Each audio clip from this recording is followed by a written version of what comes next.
Kita melanjutkan kajian kitab kita, Kitabul Adab yang dikarang oleh Syekh Muhammad Amin bin Syekh Abu Bakar bin Salim, yang mudah-mudahan ada manfaat buat kita dan semoga Allah panjangkan umur pengarang kitab ini ya, dengan kesehatan dan agar memberikan ilmu yang bermanfaat buat kita semua. Amin amin ya rabbal alamin.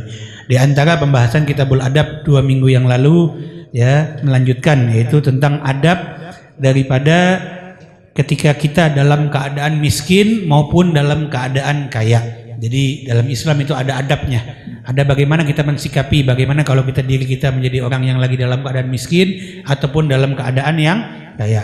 2 minggu yang lalu sudah dibahas sampai 2 pertemuan tentang adab dalam keadaan ketika kita miskin ya, banyak sekali. Di antaranya jangan malas beribadah ya, tidak juga ya meminta-minta atau mengemis di hadapan ya orang kaya ya, kemudian selalu banyak berdoa. Nah, kemudian yang berikutnya juga yang sekarang yang dilanjutkan lagi ya, di dalam urusan dunia ketika kita dalam keadaan miskin, adab yang kita harus lakukan adalah pada urusan dunia maka biasakanlah memandang kepada seseorang yang miskin. Jadi biasakan ketika kita dalam keadaan miskin, biasa kita memandang seorang yang lebih miskin dari kita agar kita selalu mensyukuri nikmat Allah yang diterima oleh kita ini dari Allah, yang Allah berikan kepada kita, kita terima, kita syukurin ya, meskipun sangat sedikit.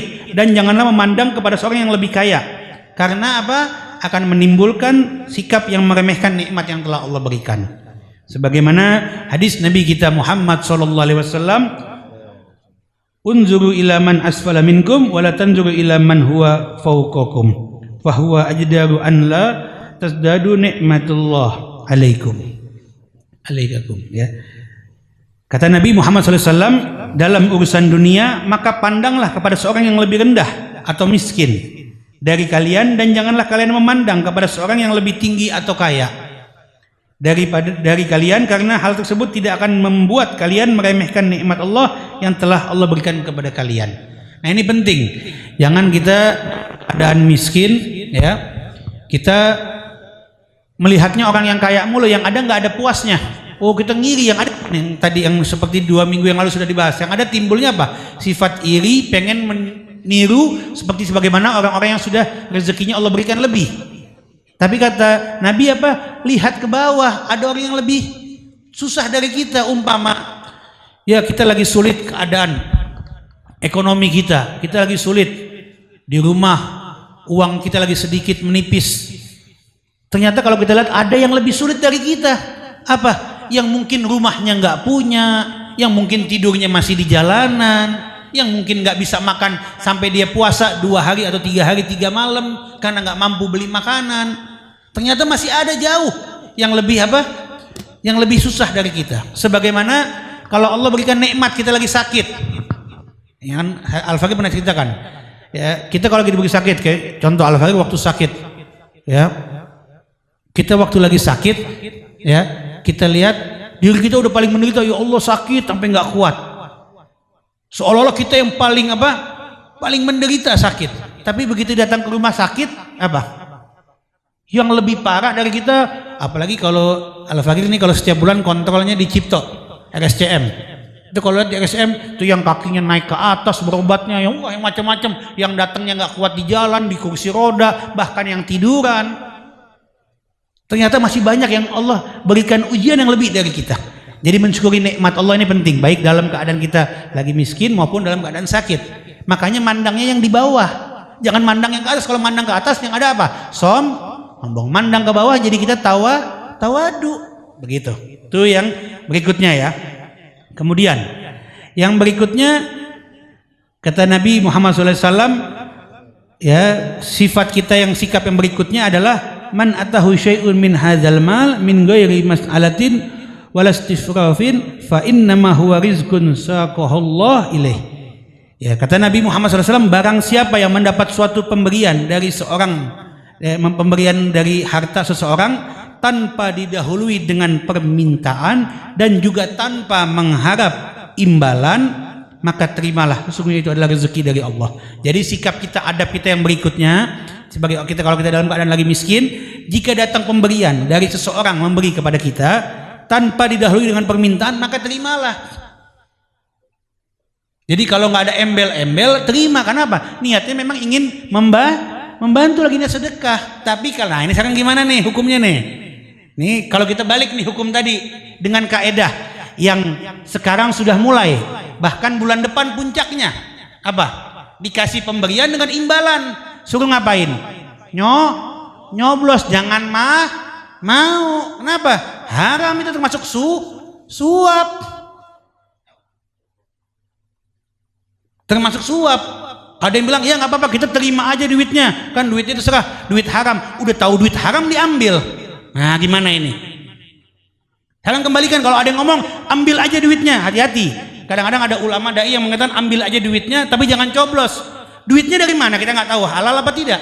Duit dari korupsi, duit dari narkoba atau yang lainnya, kita ambil. Kita gadaikan duit sembako, duit 100.000 dan segala macam, ya kita gadaikan untuk memilih pemimpin yang tidak memperdulikan umat dan rakyat. Udah duitnya haram, milihnya pun salah karena niatnya karena dunia. Nauzubillah, summa nauzubillah. Makanya hati-hati, ya hati-hati. Ini bulan besok nih, jangan tergoda. Kalau ada yang mau beriin, jangan tolak aja, jangan kasih. Masih banyak, insya Allah kita tolak itu duit 100.000, 50.000, 300.000, sejuta. Allah kasih rezeki yang nggak pernah kita duga yang lebih besar dari itu. Ini harus. Kalau perlu yang mau ngasih tampilin foto, jangan pilih itu pemimpin yang ngasih duit itu. Catat, oh umpama siapa yang ngasih ini kita nih, ini jangan dipilih. Karena dia menyuap, jangan pilih pemimpin yang jujur yang lainnya. Siapapun itu. Ini penting. Kita kalau ngasih, kalau ada imbalan, artinya apa? Niatnya sudah nggak ikhlas. Nabi sudah ingetin, hati-hati. Kalau pemberian niatnya ikhlas, ya dia ngasih nggak ada imbalan, nggak ada embel-embel, kata Nabi itu termasuk apa? Rezeki dari Allah Subhanahu wa Ta'ala. Nah, yang berikutnya, adab yang berikutnya, bersyukur atas kemiskinan yang telah kita dapat, kita jalani dari Allah. Ini ketetapan Allah. Jangan pernah ngeluh ngedumel, minta ngadu sama Allah, doa sama Allah biar Allah rubah hidup kita. Tapi juga ikhtiar dan berusaha. Tapi jangan nggak mensyukuri nikmat dari Allah. Kalau kita banyak bersyukur, Allah akan berikan rezeki dan nikmat yang lebih besar daripada itu semua. Ya. Nah, kemudian yang berikutnya,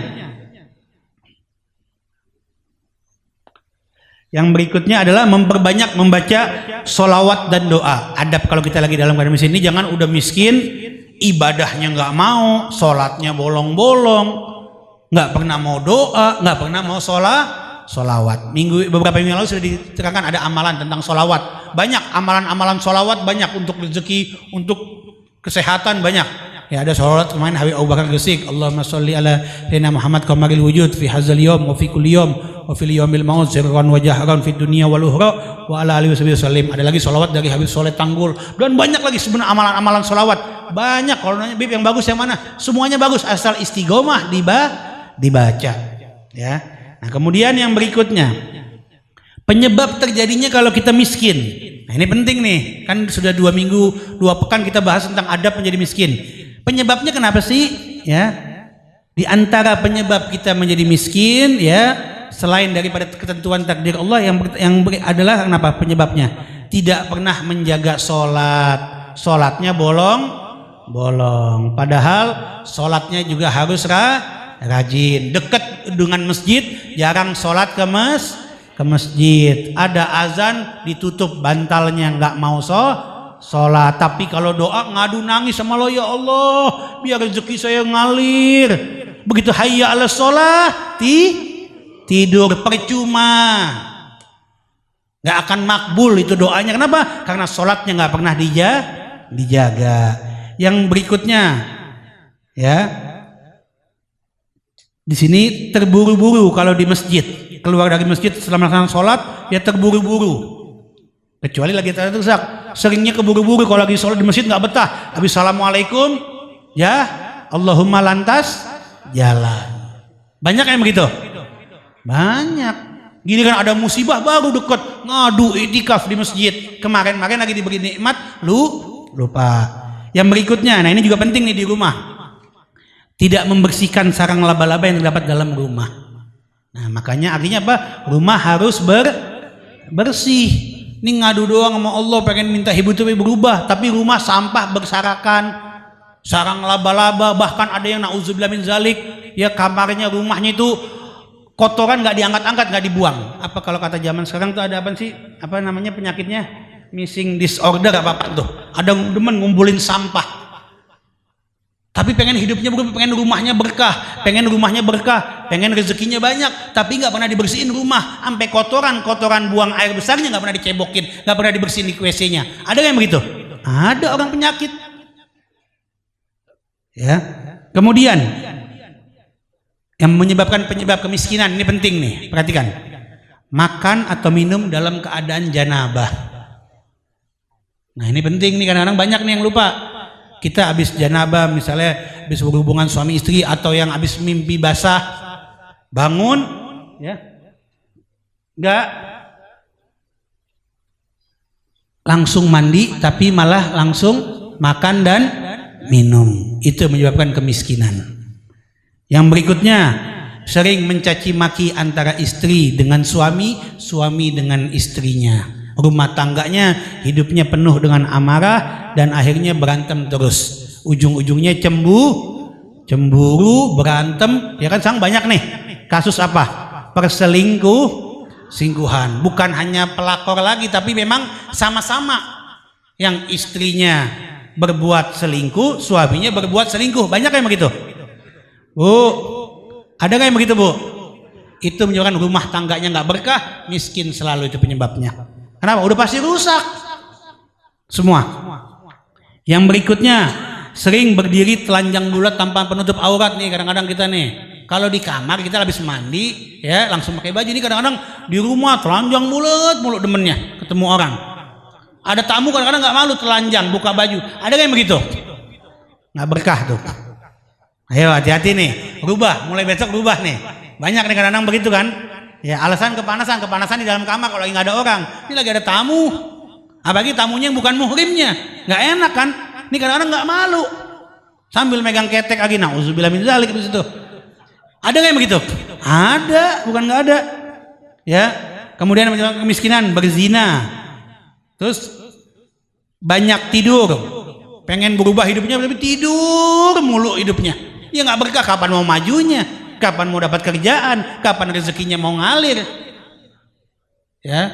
Yang berikutnya, ya. Tadi itu jarang berdoa dan jarang sholat. Nah itu diantara adab ketika penyebab terjadinya kemiskinan. Nah yang berikutnya, di antara adab ketika kita dalam keadaan kaya. Nah ini penting. Ini juga nih, kalau kemarin itu sudah bahas tentang adab dalam keadaan miskin, adab dalam keadaan ketika kita diberi nikmat dalam keadaan banyak rezeki. Ada rezeki, ada harta yang berlebih. Baik yang kayanya biasa maupun yang sampai berlimpah ruah. Yang pertama adabnya, selalu bersyukur kepada Allah Subhanahu wa taala atas nikmat yang Allah berikan dengan kelebihan rezeki tersebut. Ya, la in syakartum la azizannakum. Ya, jika kalian bersyukur maka Allah akan menambah nikmat. Ya, ini penting. Baik dalam keadaan miskin maupun dalam keadaan kaya. Kemudian, ini penting. Adab kalau jadi orang kaya, tidak merasa dirinya lebih mulia daripada orang-orang fakir. Ini kadang-kadang orang kaya punya harta, ketemu orang yang nggak punya, berasa dirinya paling hebat, dianggap disepelein. Nggak usah kita bahas orang kaya. Kadang-kadang kita sendiri ini yang dalam keadaan miskin, Allah lagi kasih duit sedikit, Allah lagi kasih rezeki sedikit, udah lupa, lalai. Ada yang begitu? Baru kaya sebentar udah lalai, baru habis dapat gusuran tanah, habis laku orderannya, baru dapat duit 50 juta 100 juta, wah langsung gua orang kaya, gua hebat. Lu miskin, lu kismin lagi dibilangnya. Ada yang begitu? Ngeledekin lagi temennya, lu kismin. Terus mandang rendah, oh gua mampu, gua bisa beli. Ngomongin motor, gue beli motor. Wah, kan kalau orang Betawi begitu tuh. Orang Betawi kan udah bilang kan, biar tekor asal ke sohor, biar rugi asal ke puji. Kalau perlu gunung mau dibeli sama dia. Kalau dia punya duitnya, gunung dibeli katanya. Banda gue banyak, harta gue banyak. Karena sombong nggak ada kayak begitu. Dia pandang rendah yang lainnya. Apalagi yang dia pandang rendah kadang-kadang apa? Saudara-saudaranya. Nauzubillah summa nauzubillah. Nah ini penting. Yang berikutnya, banyak bersedekah ya kepada fakir miskin ya, yang diiringi dengan mengamalkan adab untuk bersedekah. Jangan udah kaya pelit, nggak mau bersedekah. sedekah. Begitu dapat azab musibah, jatuh miskin, baru doa biar pengen apa? Kaya.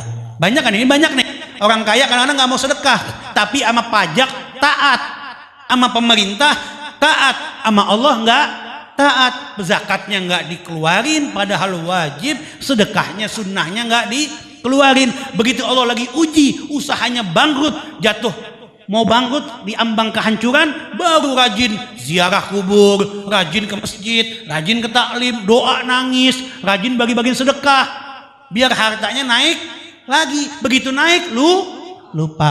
Banyak yang begitu, ada. Justru tirulah. Saya banyak ketemu daripada orang-orang yang alhamdulillah menjadi contoh. Begitu dia di posisi banyak harta, bukan makin kecil sedekahnya, justru makin besar. Umpama ini kita lagi banyak rezeki, tahun ini besok nih mau kurban, biasanya beli kambing 1, begitu banyak rezeki kuat duitnya banyak, beli sapi 1.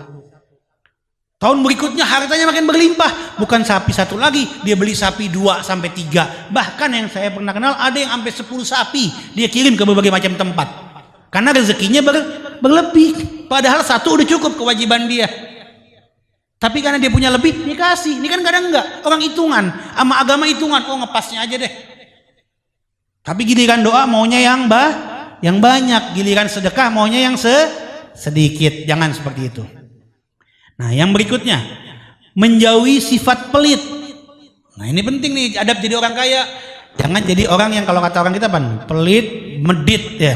Apa tuh medit apa tuh? Udah bapaknya pelit kali itu ya.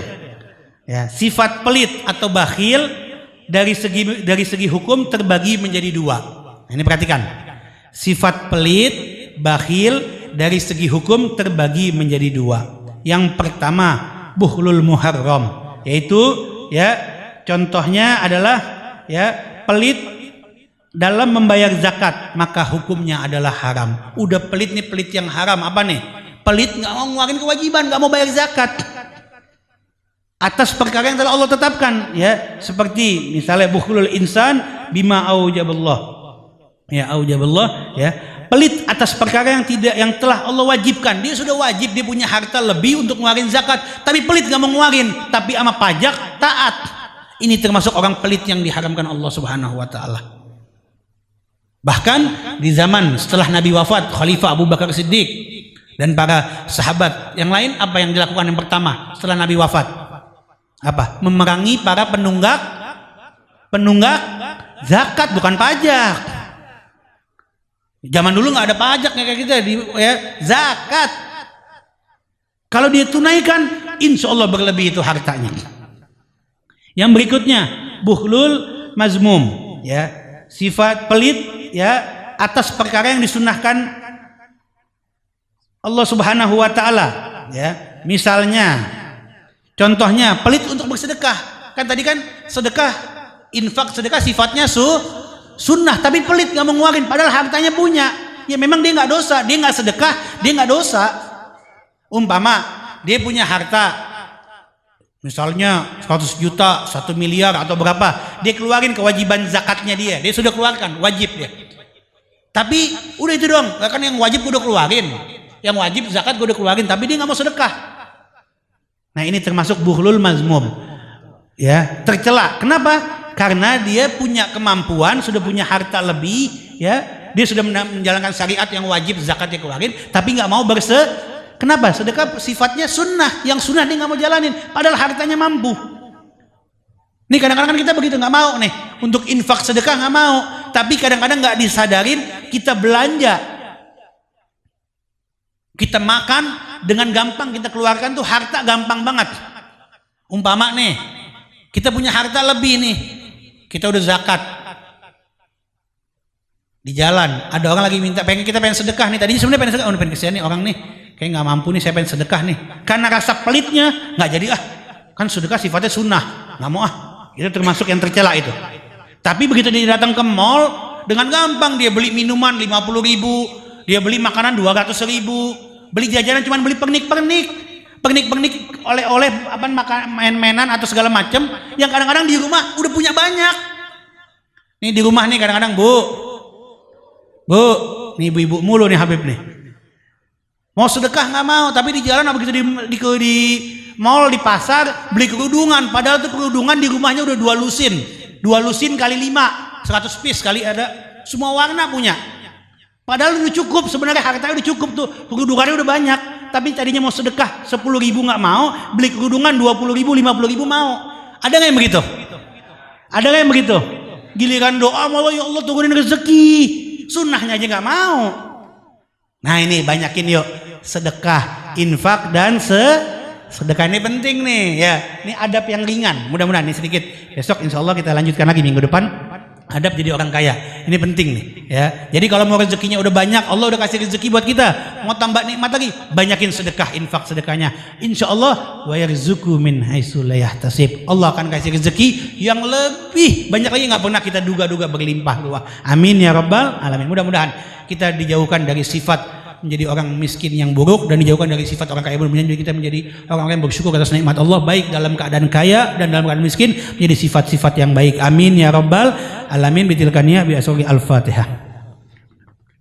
Iya karena berdua, iya karena saya nasihatul mustaqim. Coba